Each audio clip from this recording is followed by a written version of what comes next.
Welcome to THA Talks, for free thought and open minds.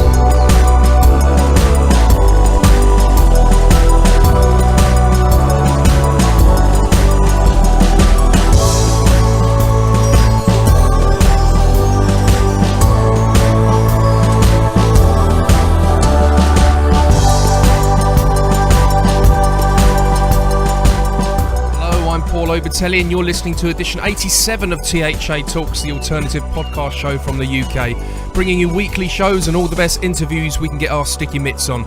If you'd like to check out our full archive, just go to www.thatalks.com to listen to or to download all our free content. Our talks include news, conspiracies, spirituality, the occult, science, history, art, philosophy, religion, and much more. For anyone who'd like to contact us and give us some feedback or recommend a guest for the show, you can email us at info@thatalks.com. Again, that's info@thatalks.com. And don't forget, you can subscribe to the show via our RSS feed, and you can also find us on iTunes and Stitcher and many other podcast directories out there. Well, hello ladies and gentlemen, and thank you for tuning in to THA Talks again. It's good to be back as always. Although it hasn't been a great week, I've been pretty down looking at the social media and the news articles about this Syrian refugee crisis. I personally don't think there's a good outcome to it either way. I think, yes, countries are going to need to take some of these people in. It would be too much of a negative statement of where we are at in the world to not do that. But I think to pretend that it's going to be fine and there's going to be no repercussions from it, I think is being a little bit ignorant in my opinion. I think it's all very well, we're not just taking in these innocent kids. That's the good part about it. It's nice to know that we can help those kids, but there's also going to be a lot of adults that are coming into the country with knowing that their own country has been destroyed because of the efforts or the contributing efforts of our government.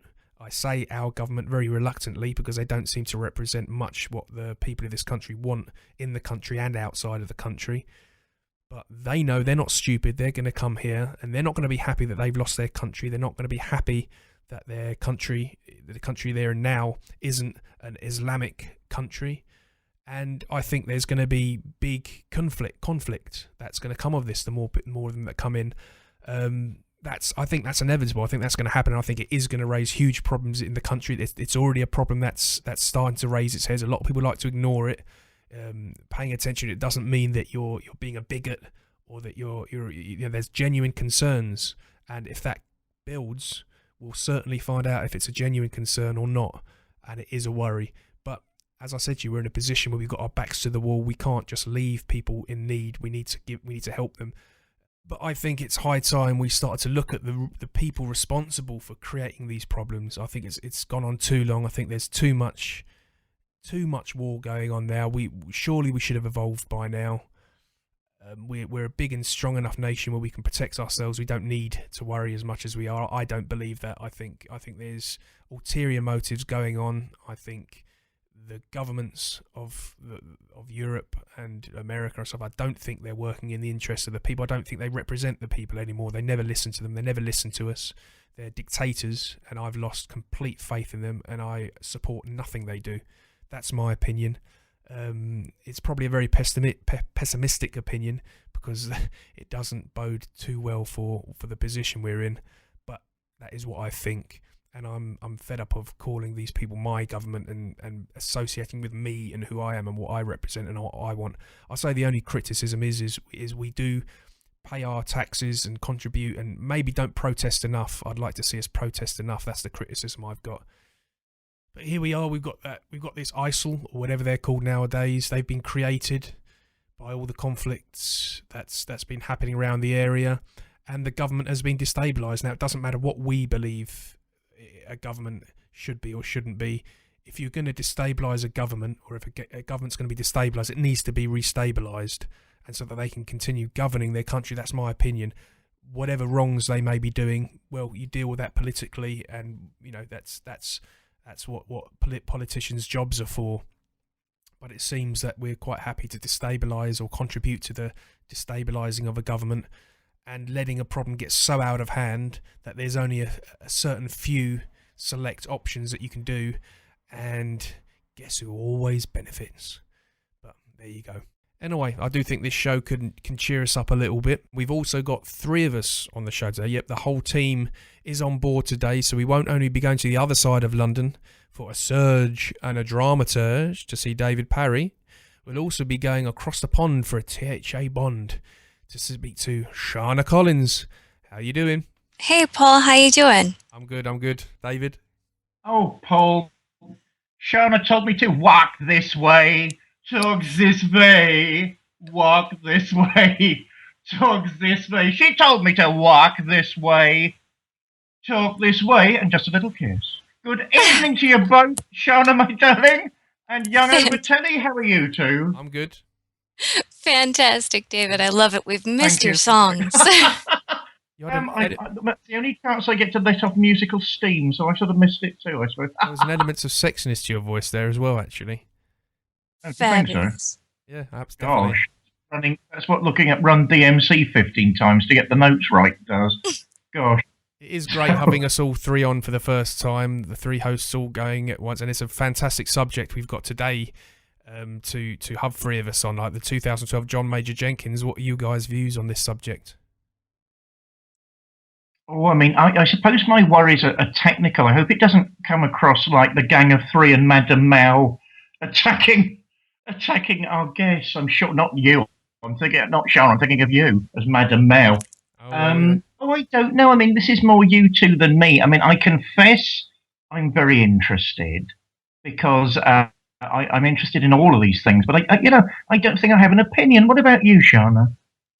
Well, I think that so many people have jumped on that bandwagon of fear-mongering for the particular subject that we're going into. And we actually had Jonathan Zapp, well, you two had earlier on a conversation with him where he was discussing the theories of 2012 being a sexy idea up until the actual date of, and then it seemed everybody kind of stepped away. So it'll be really cool to get some different perspectives after the fact and really get into a subject. This, John Major Jenkins has done decades of digging into the Mayan culture, civilization, history, and the astronomical theology, which is what I'm really excited to hear more about. Okay, well, this week we'll be speaking with John Major Jenkins. He's a pioneering voice in the evolving 2012 discussion with over 20 years of experience defining and debating the issues. His own unprecedented galactic alignment theory is now receiving new support from recent discoveries in the Mayan inscriptions. While integrating the scientific and spiritual viewpoints, Jenkins honours contemporary Maya calendar tradition and the ancient Maya vision of the unified cosmos. Since the conclusion of 2012, John has continued to fight academic shenanigans and professional violations in treating 2012 as a valid topic for rational inquiry. So yeah, I think this is high time we had this one on the show, I think. Well, Jonathan Zapp's amazing. And as I say, I'm always open to new information, and I'm fascinated by pre-Columbian Mesoamerican cultures, not to put too fine a point on it. So I'm looking forward to it a great deal. Yeah, me too. So, and also just so our listeners know, we have had a little bit of a problem with David's connection. He does sort of drop out a little bit here and there, but there wasn't much we could do about it this time, but we'll try and sort that for shows in the future and stuff. So, but anyway, are we ready to go, guys? Let's go.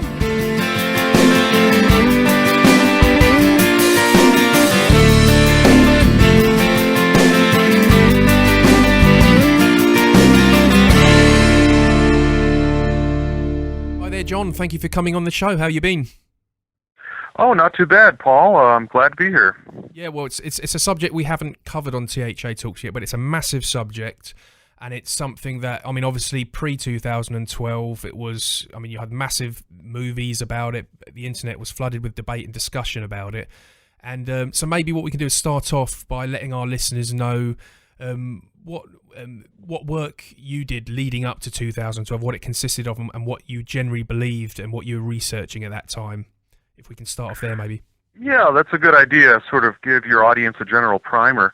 Yeah. Real quick, back in the 80s, I became interested in the Maya, and I traveled to Central America and Mexico on my own dime, and was fascinated with visiting the temple sites and spending time with the Highland Maya in Guatemala. I was fascinated by the fact that the 260-day sacred calendar was still being followed, and over the years I started writing sort of journalistic pieces about what was going on in Guatemala in the 1980s. Early work sort of had a political activist sort of slant, and I did volunteer work in the Highlands, and into the early 90s I started researching the more esoteric aspects of the calendar and Maya astronomy, and really seemed like a fascinating area to explore. I've always had an interest in astronomy myself, going back to when I was a kid, and I gravitated towards that area of the Maya world. And I started asking questions and reading all the literature and pushing back the fringes of, sort of the edge stuff. In the 80s, there was a lot of breakthroughs going on with the decipherment of the Maya script and understanding how Maya astronomy related to mythology. The work of Linda Sheely, for example, in a couple of books in the early 90s, was showing these connections between astronomy and the mythological beliefs of the Maya and so on. So one of the unresolved questions that kept popping up for me was why did the Maya pick this 2012 date to end this cycle of time? It's not the end of the calendar, it's not the end of the world, it's the end of a cycle of time within the Maya long count calendar. But one kind of strange property of this date is that it falls on the winter solstice. So, by 1991, it had occurred to me that, well, that's pretty interesting. It sort of seems to suggest that there's some kind of intentionality built into the date. And in the academic literature, there wasn't much said about it. Scholars hadn't really pursued it.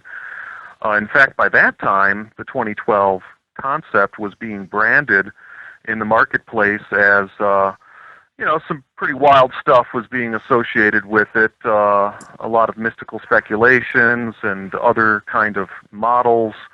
And I think that scholars were not really wanting to touch it because it was starting to become sort of like you didn't want to engage that unless you wanted to jeopardize your career.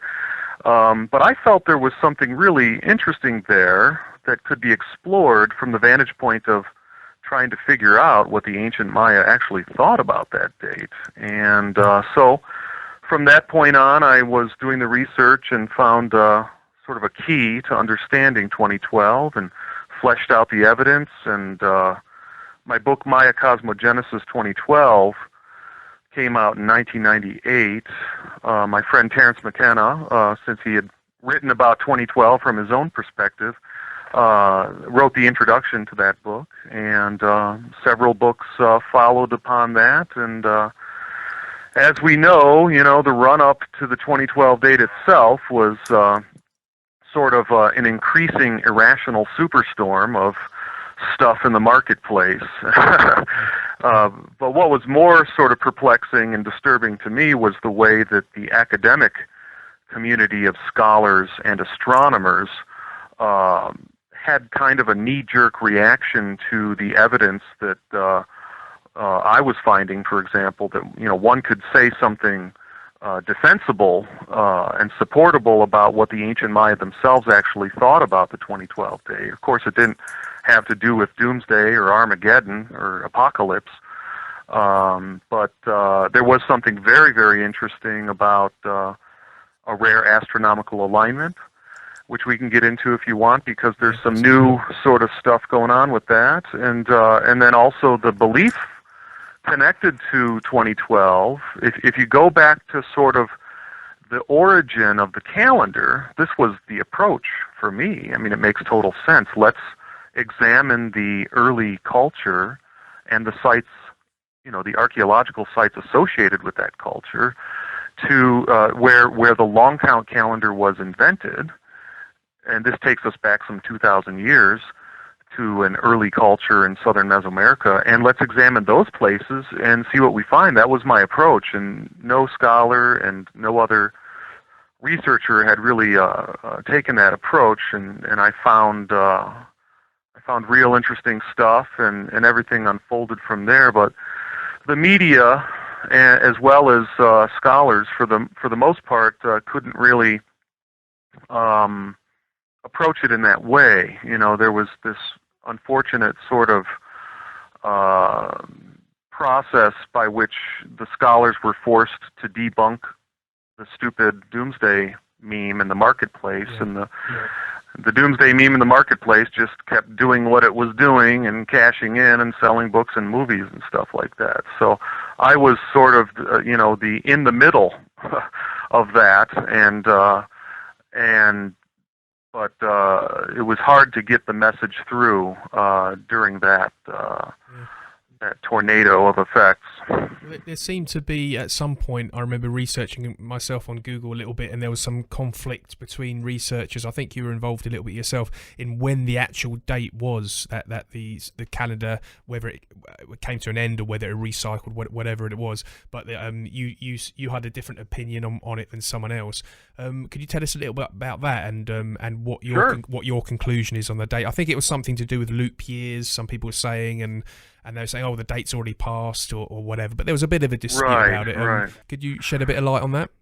Sure. That involves the long examined correlation of the Maya calendar with our own calendar. In other words, scholars had to figure out how this long count calendar is situated in time, such that when we see these Maya dates, we can correlate them correctly with our own calendar system, the Gregorian system. So we could say that, well, see this long count date here, that falls on May 7th of 755 AD.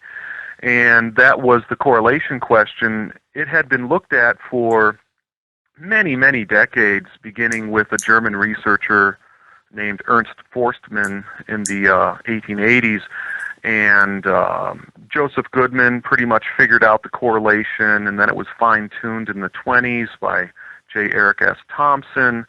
And Thompson again fine-tuned it 2 days in 1950 because he was sort of had to look at the full interdisciplinary set of criteria by which you would sort of judge any proposed correlation. And so by 1950, the correlation issue was pretty much settled. And that's the correlation that I've used in my work. In fact, the first couple of years of my research in the late 80s, I was concerned with this question because I wanted to know, how does the Maya calendar correlate with my own calendar? And I wasn't even doing 2012 research at the time, but through my own study, I determined that this Thompson correlation was the correct one. It fit all the criteria. And then I noticed, oh, well, that one makes the cycle ending fall on December 21st. That's solstice. Yeah. So the debates have arisen in academia as well as among popular writers. In academia, it's sort of expected because scholars will always generate these various other alternative possible correlations, and they can all be debunked, basically, because what the scholars were doing, they were, like, for example, just looking only at a criterion like astronomy. So let's look at the moon positions in the dates in the Maya world, and let's run it through a computer program, and then boom, boom, boom, we get like 3 possible correlations that fit.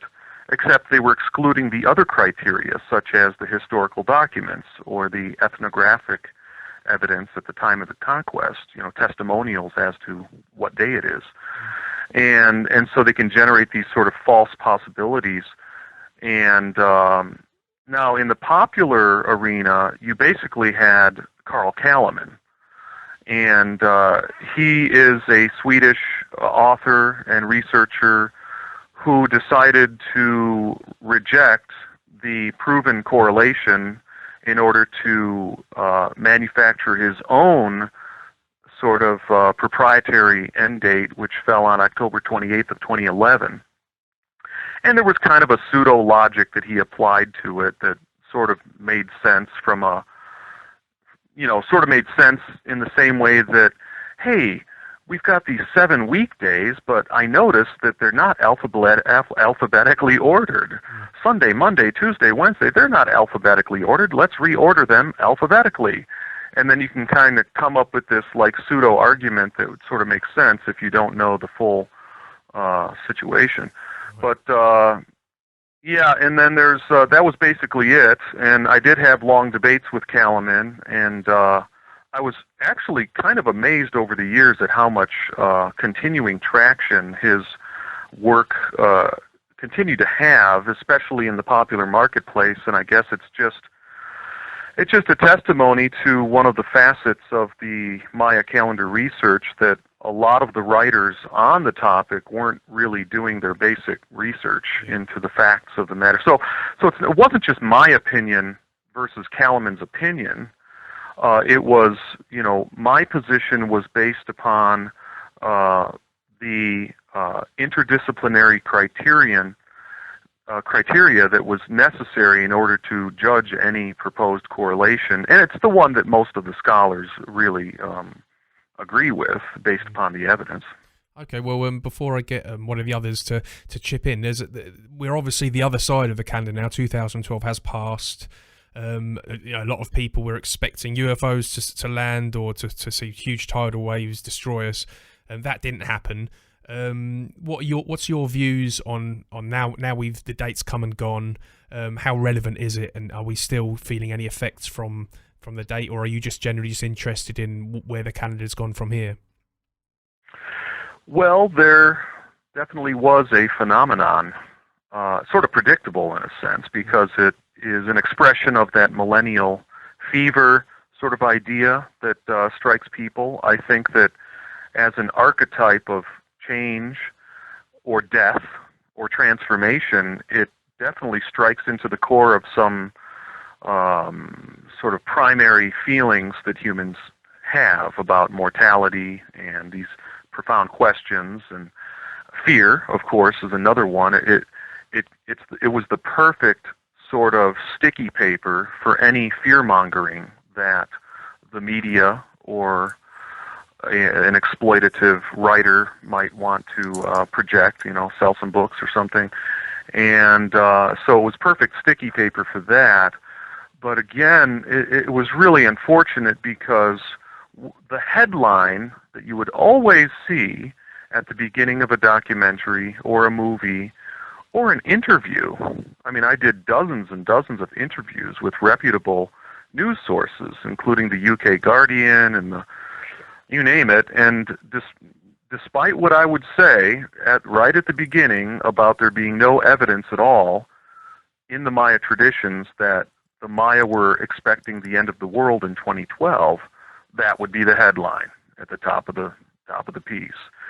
So the debunkers can then easily say, and this is all sort of in the realm of just juvenile lampooning, debunkery kind of stuff that actually was being engaged in by, reputable astronomers and NASA astronomers and other scholars, where they would say, oh, look, well, December 21st of 2012 came and went, and it's a prophecy fail. See, the Maya were wrong. And I mean, it's just really just because, okay, the bottom line is that, like, for example, I never made any prophetic statements about something specific that was slated to happen. I mean, you have this astronomical alignment, but that's not a prophecy. That's just a fact of astronomy. The timing of this astronomical alignment is just a fact of astronomy. But the Maya belief around the 2012 date is, in a nutshell, they had the belief that 2012 is about world renewal that requires deity sacrifice in order for that world renewal to happen. So it's a conditional religious belief that is actually, when you think about it, it's a profound sort of conceptual, religious, philosophical belief, but it's not a predetermined sort of prediction or prophecy. It's not like saying this or that is going to happen. And you see this construct that deity sacrifice is necessary for world renewal at a period ending in the calendar, of course, all throughout the Maya ceremonial process, whether it's a big cycle of time as we had in 2012 or smaller cycles of time in the long count. The Maya people today in the highlands of Guatemala, at the end of one of their calendar cycles, they'll go do ceremony and do rituals and make sacrifices in order to facilitate the renewal into the next cycle that they believe needs to happen. So there's actually really profound, what I would call perennial wisdom embedded in the Maya creation mythology, which, after all, is another whole thing we could get into if you want, but the Maya creation myth is like a world age doctrine. And so the bottom line sort of that we have to scratch our heads about is, well, do these beliefs really have any kind of efficacy in the world? I mean, we are living in some kind of a crisis of transformation, and do these spiritual principles or teachings that the Maya saw applying to 2012 have any kind of relevance or value for us today as we're going through this process of transformation? Well, yeah, I mean, there's lots we can get stuck into here. I'm going to give one of the others a chance to chip in because it's really interesting stuff. Shana, have you got any views on this? Most definitely. Actually, am completely humbled and grateful to have you on the show, Mr. Jenkins. You have no idea how exciting this is for me, and to be able to speak to somebody who knew and interacted with the modern philosopher Terence McKenna is absolutely amazing. So thank you for you're welcome. agreeing to do the show. Glad to be here. I found that I took a trip to Cozumel a few years ago, and one of the things that I had an opportunity to do was to visit the Mayan ruins there, and I found they had turned into lizard temples.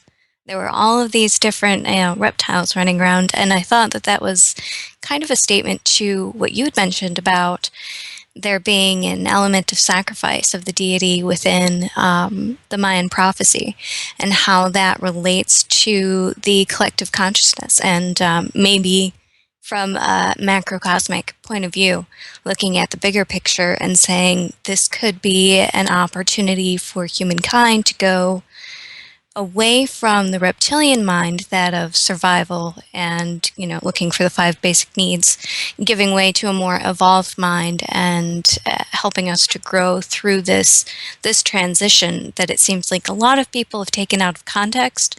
The idea, the theory of the unveiling of one age to another. So I'd really love to get your feedback on that. Well, that's a fascinating way to look at it. Certainly there are levels of consciousness that are involved in the process of transformation. And I like the perennial wisdom idea of transforming sort of upward through the chakras. And I think that process is a process of awakening. And rather than destroying earlier levels of cognitive or spiritual development, it's always like a transformational process. And similarly, there was this rhetoric or concept that was getting applied to 2012 about, we are 3-dimensional beings and we're going to be moving to the 4th dimension. And so when we go to that 4th dimension, the 3rd dimension goes away or something like that. And to me, that isn't really how transcendence works. Transcendence includes the lower orders of dimensional awareness. And so that's sort of one way to think about it. The lizard consciousness is also a big thing that's talked about today, sort of that reptilian brain kind of mentality, or the predatory sort of thing. And I've approached this through the language of social historian Riane Eisler, who talks about the the cultural development of human beings from a partnership society, which is one style of culture that human beings can. In fact, it was the style that held humanity steady for tens of thousands of years before the advent of patriarchal monotheism.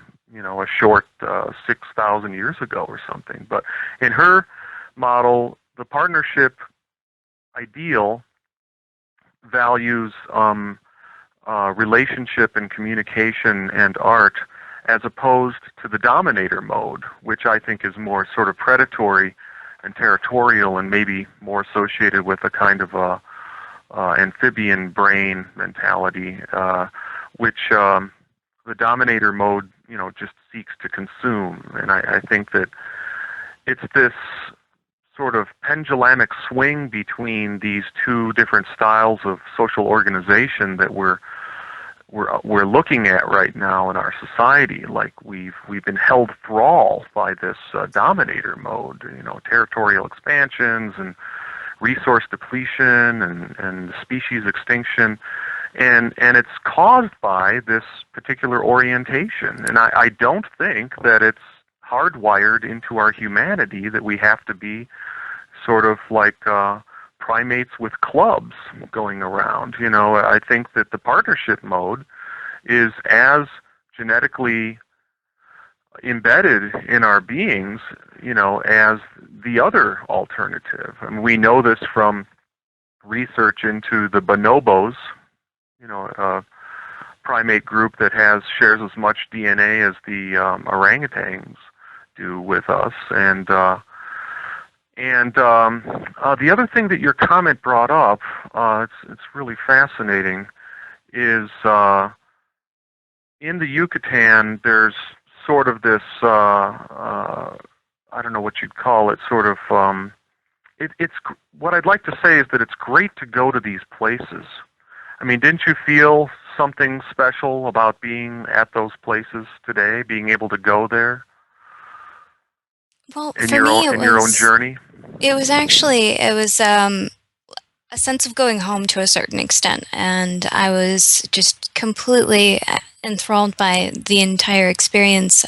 It was not part of, I was actually on a cruise, and it wasn't part of the main itinerary. We actually had gone and rented one of those awful scooters, and we're on this teeny tiny road with like buses going by us. It was absolutely ridiculous. Yeah. So. But it was something that we had really wanted to do, and going there and seeing and experiencing just the residual energy of the place. So I know that this is a little tinfoil hat woo-woo-y of me, but I feel connected to certain places a little bit more, and walking through, off the beaten path sort of a thing, and finding some of these places that have been unearthed was definitely a sense of being home. Sacred places, yeah. Well, that's what drew me to Central America when I first started traveling in the 80s.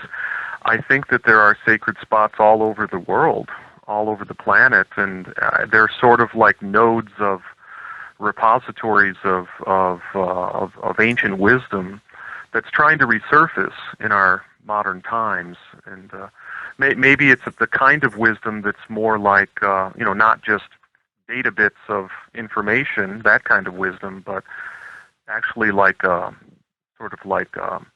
perceptual orientation to being alive on planet Earth. That's the kind of wisdom that we're transforming into, sort of a sea change in the paradigm. And I think that going to these spots, whether they're in the British Isles or Asia or Central America, it sort of has an initiatory function, and it can wake people up to this larger context and sort of give a little taste of that alternate possibilities.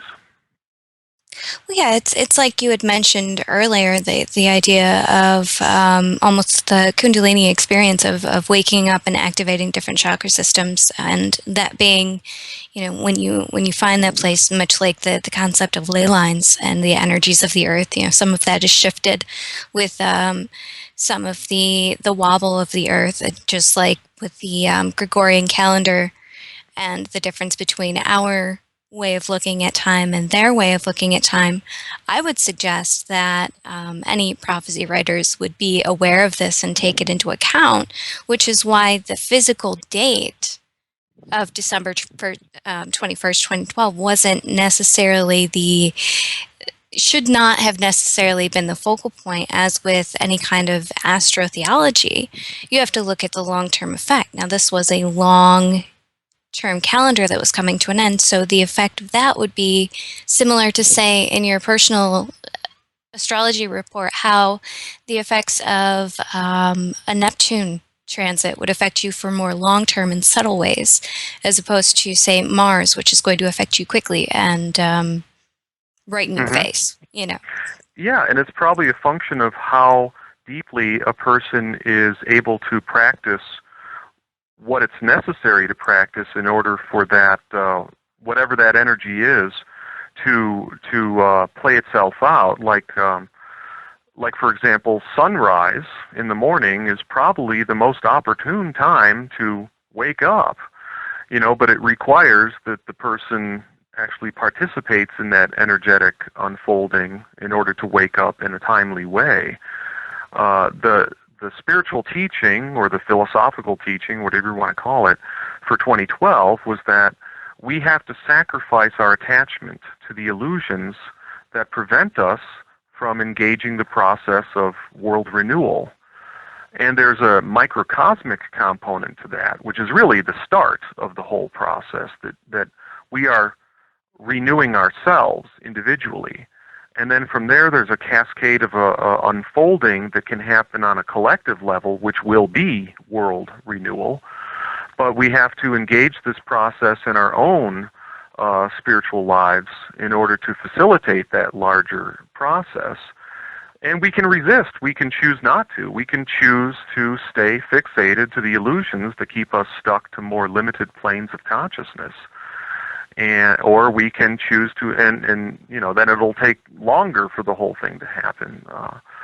And like you sort of alluded to, it doesn't have to be attached to a particular day, like December 21st of 2012. The process can be engaged at any time. But this was an opportune time for people to really kind of take stock and look at things. I think that when you use the word marketplace, the concept of semantics comes to mind. So I'm gonna give this over to David here in a minute, but I have to ask, with using that particular word, it speaks to a kind of capitalistic element, which is where a lot of the controversy around this subject kind of was created. To me, is that, as you're saying, you have people that are from the New Age community that are creating these retreats and things that, to raise your vibration from third dimension to fourth dimension, and the people that have written books where they didn't necessarily do a lot of the research. I mean, you have decades of digging through the history, so it's a little bit different than somebody that grabs, say, the Cliff Notes version and says, "Oh, well, the end of the world is coming. You need to do this and send me money."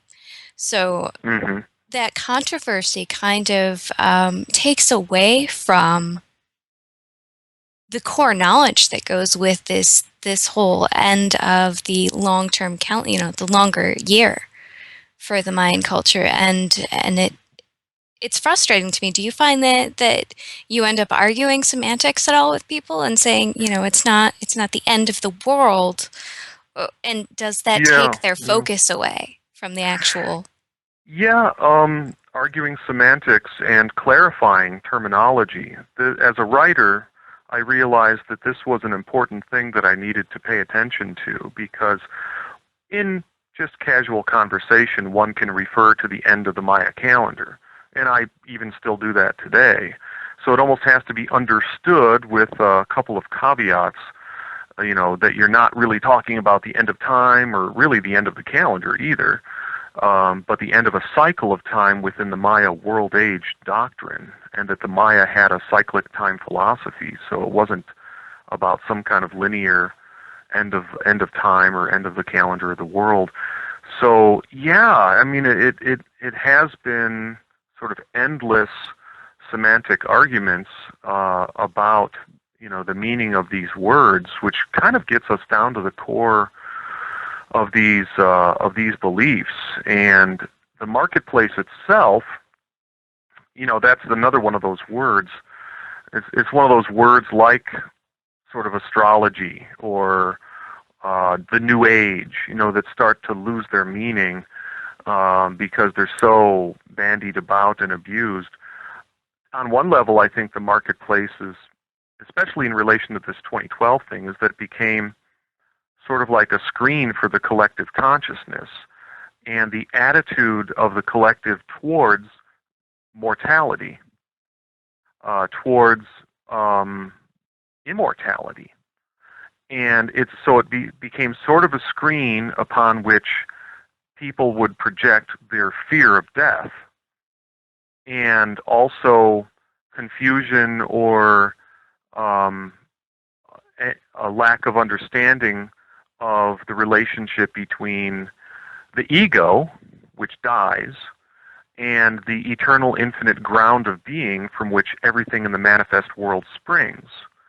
Now this is a big topic, so that this would open it all up to like discussing the Perennial Philosophy and the work of Ananda Coomaraswamy and Rene Guénon and all this stuff, which I love, but I think that the Maya were tuned into these kinds of perennial wisdom beliefs about the relationship between the ego and what you might call the divine self, or what the psychologist Carl Jung simply called the self, capital S. And, we could get into whole debates about this stuff, but I think that the point is that there are profound perennial wisdom teachings embedded in the Maya material that got totally eclipsed in the discussion of 2012, mainly because of all this, silly survivalist stuff and the fear-mongering and all this. So, and I think that the whole thing kind of was misplayed, and that's why I'm still willing to talk about it and keep talking about it, because I think that there's still something that needs to be gotten through to the collective. That's fantastic. I think we would, love to have you on the show again to kind of pick up and turn over some of these different ideas that the broader subject that goes into the perennial wisdom and that. But with that, because you mentioned Carl Jung, we have to go to our resident Jungian and see what David has to say. Okay. Oh, God, what an awful introduction, resident Jungian.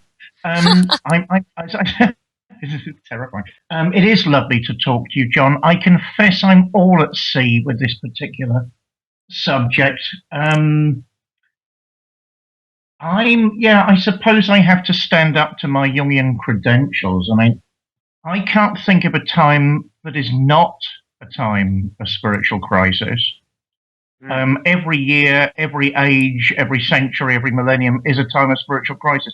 So that's got me a bit confused. That's balanced against the fact that I was introduced to these themes by the American novelist writer William Burroughs, who used to have me intrigued as a teenager, yes, a billion years ago, admittedly, with the great richness of those cultures. I mean, what did the people around the Mayans actually think was happening with this calendar? Did they have the same level of expectation? Did they reject the whole of this knowledge? I mean, what were the people around them basically contributing or saying against these ideas? That's a great question, David, because the long count calendar, and that's where we get this 2012 date, it stopped being followed centuries ago. So it is a lost aspect of the tradition. The 260-day calendar is still followed in the highlands of Guatemala, but the people around the Maya today, the Maya people today, if you were to go and interview them, back in the 80s or 90s, they wouldn't have anything to say about it because it is a completely lost aspect of their tradition. It had to be reconstructed. The knowledge of the long count and the cycles within the long count and the various creation mythology ideas attached to it had to be reconstructed. That's been the work of the recent decades. That's been sort of the focus of my work.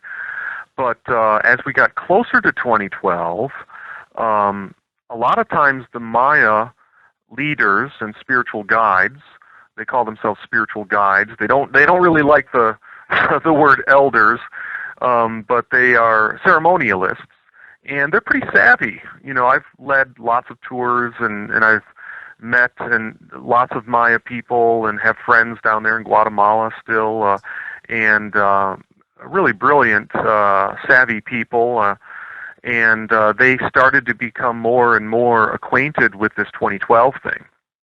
And predictably, they would, be exposed to a lot of the goofy ideas about it, but then there seemed to be a consensus among these Maya leaders and spiritual guides just in the couple of years leading up to 2012 that was like, 2012 is apparently the end of this big cycle in one of the calendars that our ancestors followed, and like all period endings or cycle endings in the calendars, we see it as a time of opportunity to do ceremony and to facilitate renewal. So it was a common sense sort of interpretation, and that's actually the interpretation that I was offering for 2012. And so this consensus sort of came out in some of the pointed interviews and research that went into the film documentary called 2012: The Beginning. This was one of the few documentaries that actually asked the Maya what they thought about 2012, and also focused in an accurate way on the research that I'd been doing. This documentary came out in early 2012, and it ended with a Maya spiritual guide at a ceremonial site in Guatemala, stating that it's obvious that 2012 is about world renewal, but we have to engage the process of renewal for it to happen. I find that absolutely fascinating. I took the liberty of looking at some of your work. It struck me as very well researched and very well put together. You get my compliments for that. Thank you. Well, I mean, when we're talking about the sacrifice of a god, I can't see how that's novel. Christians do exactly the same. A god needs to be sacrificed to reach the apocalypse, after which there's renewal. Certainly, we share an interest in perennial philosophy. I can see how that works. But I got the suggestion, and I may be wrong, John, so I genuinely said, you've got to guide me. In some of the stuff of yours I saw, there seemed to be a suggestion that was somehow in unison with your views on a galactic alignment. Now, I may be wrong at that. Was I correct in that assumption? And if so, how do they link and what's the significance? Oh, yeah. The two things go together. There's two aspects to my reconstruction work. One is the astronomy, and one is the belief that a deity needs to be sacrificed in order for the world renewal to happen. And I do believe that the ancient Maya who created this paradigm or this cosmovision, believed that the galactic alignment, this rare astronomical alignment that culminates in the years around 2012, was to signal the need for this process to happen. In other words, they had an understanding of the cycles of time, mainly from observing nature, where they saw that everything goes in cycles.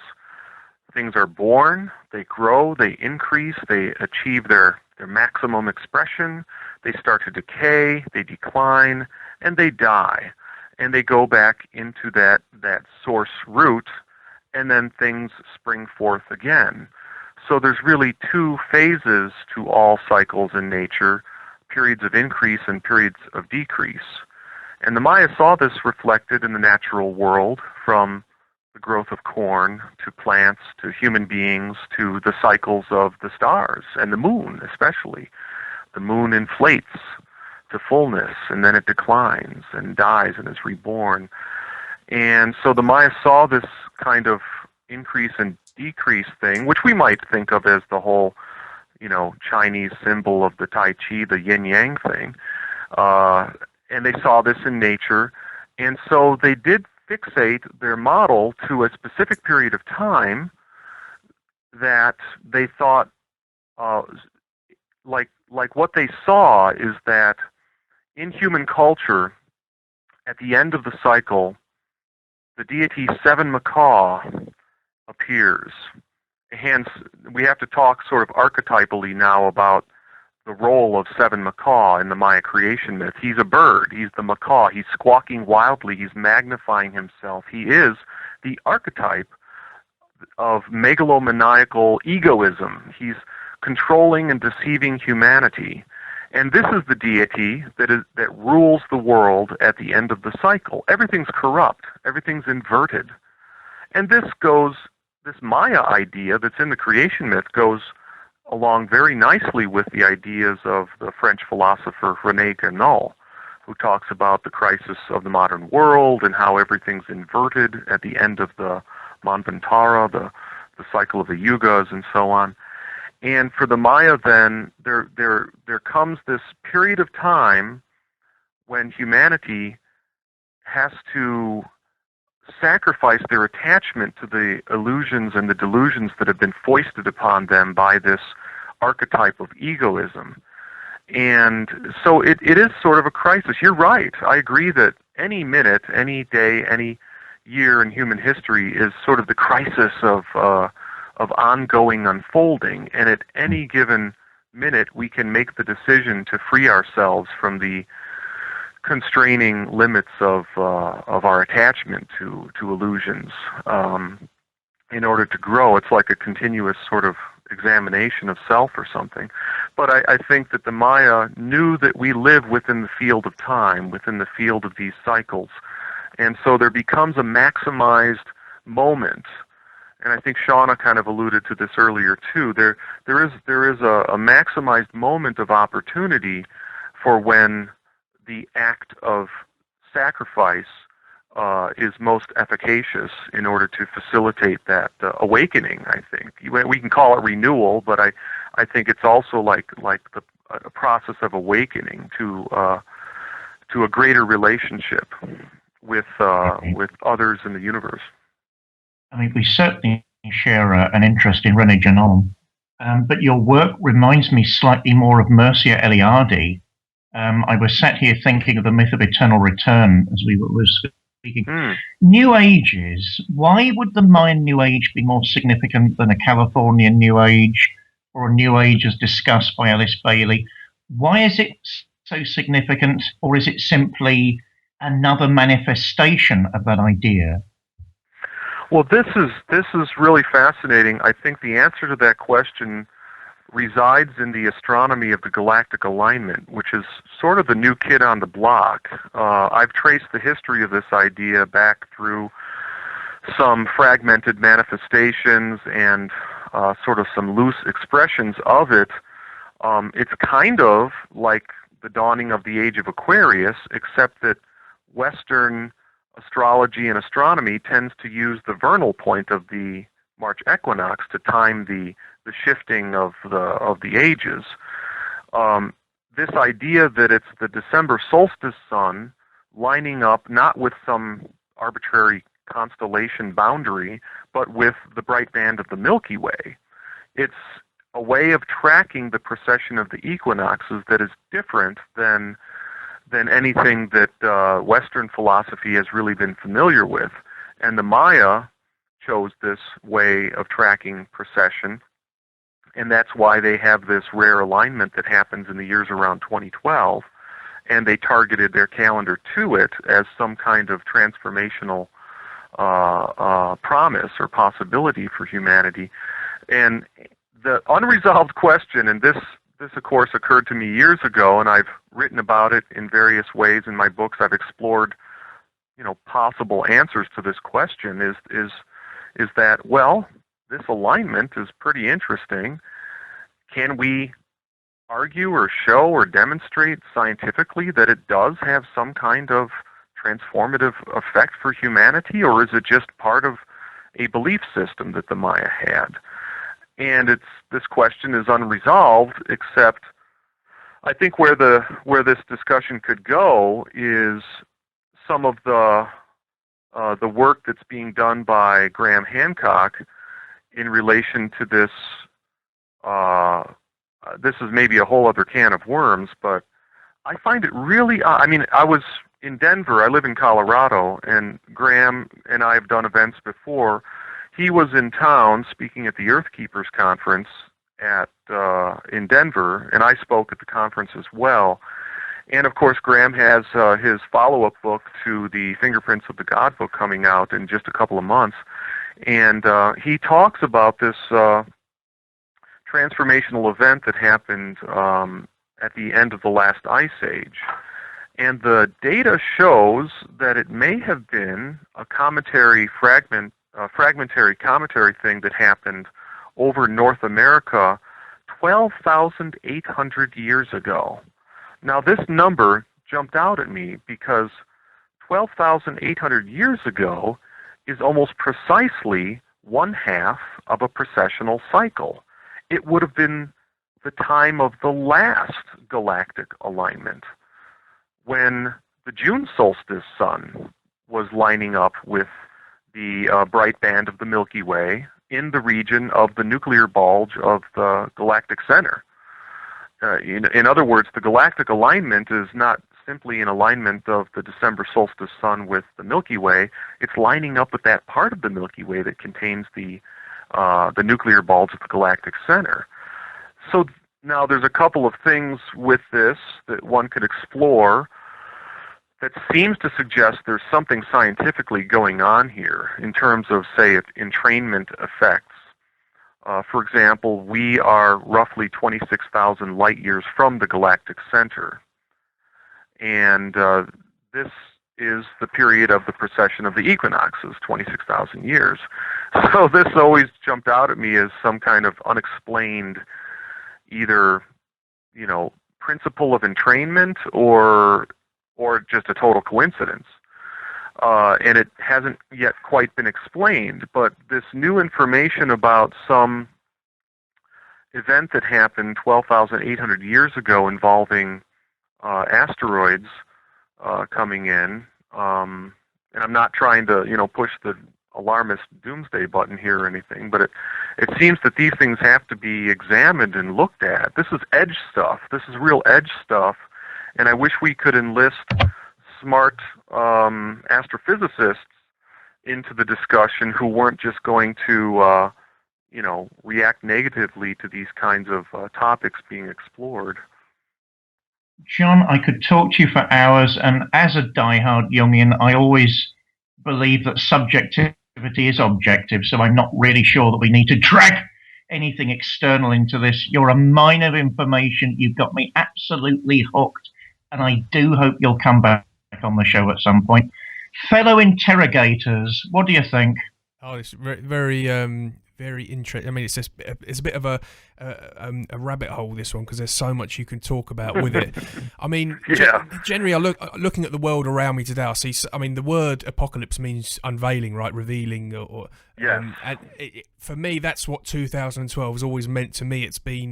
It's certainly been relevant to me. I mean, it's difficult to tell whether it's just one growing up or if it's just a perception that a lot of people are finding. But you're seeing the corruption in the world that we see around us. It seems so much more transparent. Certain agendas, history is never quite what we're told. And it just seems that so much is coming to light. To me, that is what I've found around the time of 2012, leading up from sort of 9/11 and all the wars that have sort of come into play around there, and where we are obviously now, some very difficult situations going on, and it just seems people are very suspicious about the whole thing on that side of it. So I think on a spiritual level, it just seems the veils are coming down. I think people, and it can make people quite nervous and a little bit worrying, because you do look at the world and you think, dear me, what's going on here? I mean, do you have your own personal spiritual perception on what's been going on around 2012? Yeah, Paul, you really nailed it. That is sort of the whole thing in a nutshell. And the unveiling, yes, the original etymology of the Greek word apocalypse. There's another Greek word that I like, apokatastasis, which is the return to the original conditions. And I think this is sort of the other thing that happens at the end of the cycle. We return to the center. We return to the center, which is ultimately sort of like a womb-like place of renewal. And then we come back out from that again. The unveiling, what's getting unveiled is a lot of the deceptive tactics of control. I mean, there are forces in place in the world, which sometimes I refer to as the seven macaw system, that keeps people stuck and limited.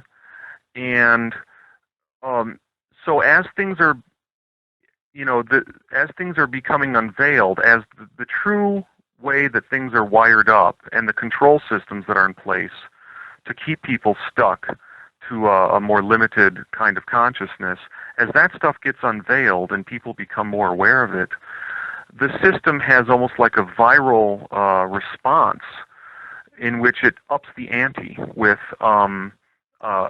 even more crazy delusions. And I mean, you go out on Facebook or the internet, and a lot of it just seems like a mess of BS and crazy stuff. So my spiritual sort of approach, if we want to call it that, is to exercise discernment. I think discernment is what is sort of like a muscle that we are all having to strengthen, and to be able to separate the BS from what is real, the real information. And there's the whole philosophical argument that, well, nothing's really real, everything's relative, the whole relativistic perspective. And from the perennial philosophy perspective, I don't really believe that. I think there is an absolute center to things. Philosophically speaking, you can't even say that, well, everything's relative, because that's an absolute statement. So, relativism doesn't even work. It fails the test of its own perspective.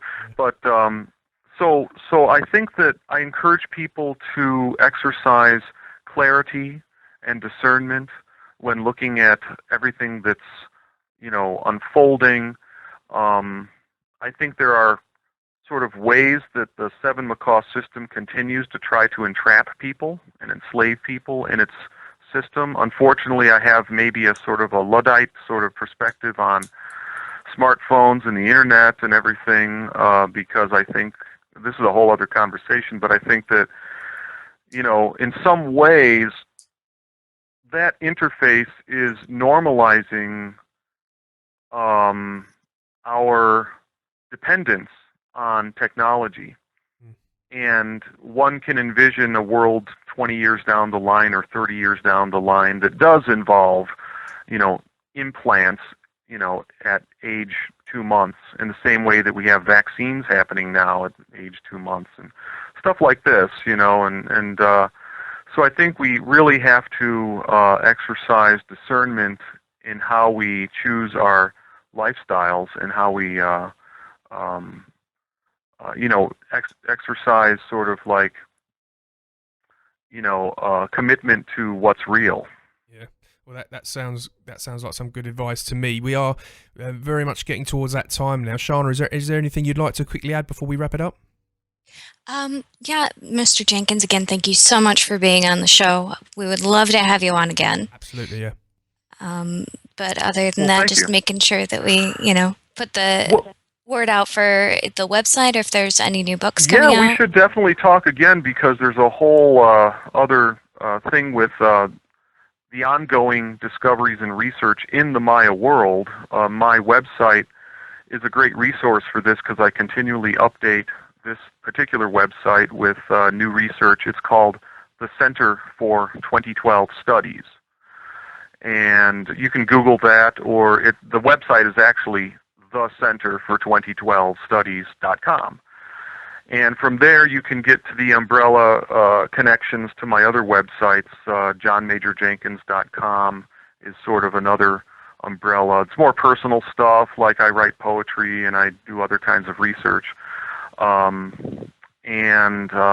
yeah, those are two gateways into the ongoing discoveries. Okay, well, yeah, I definitely think this is end of part one, so to speak. It's been really fascinating going into this subject with you and hearing your thoughts on it, and we really appreciate you coming on the show. So, yeah, thanks. Thank you. It's been wonderful talking to all three of you.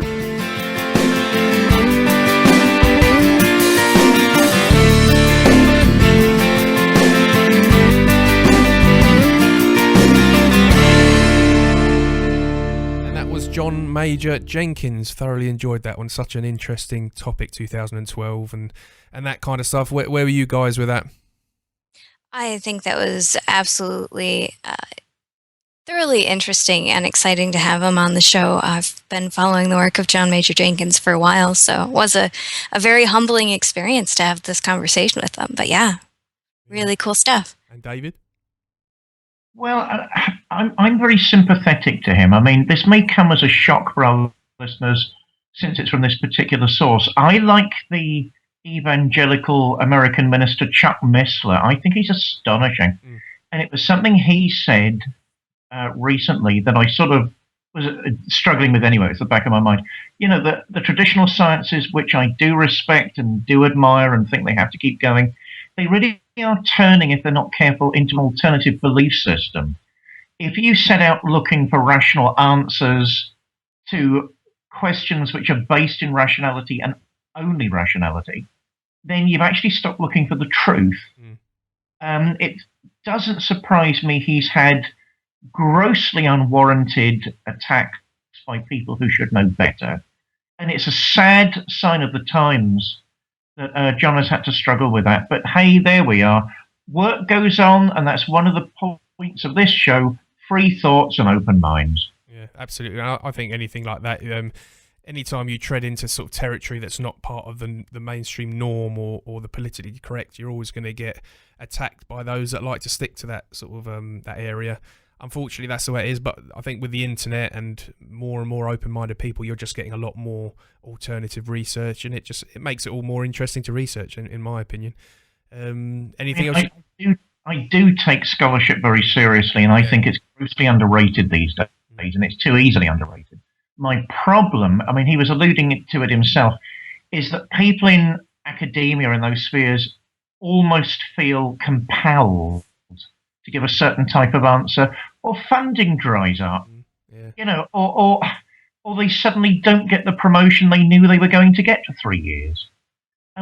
You know, this really mustn't happen. I mean, without the universities, with all of their failings, and I know what they are, but, you know, what else is there? We've got to be very careful of making sure those things don't happen any further or don't continue. Just my own thoughts.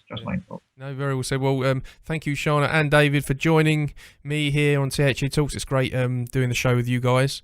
That was the first one we've done together, and I really enjoyed it. Hope our listeners did as well. Please send us any ideas you got for the show, and link the show. Tell your friends about it. That helps us and makes it all the more worthwhile for us to keep doing these shows.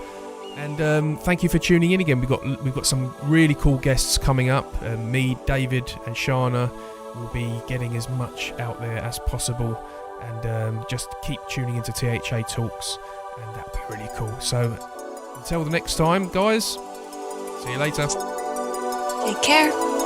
Chowsy.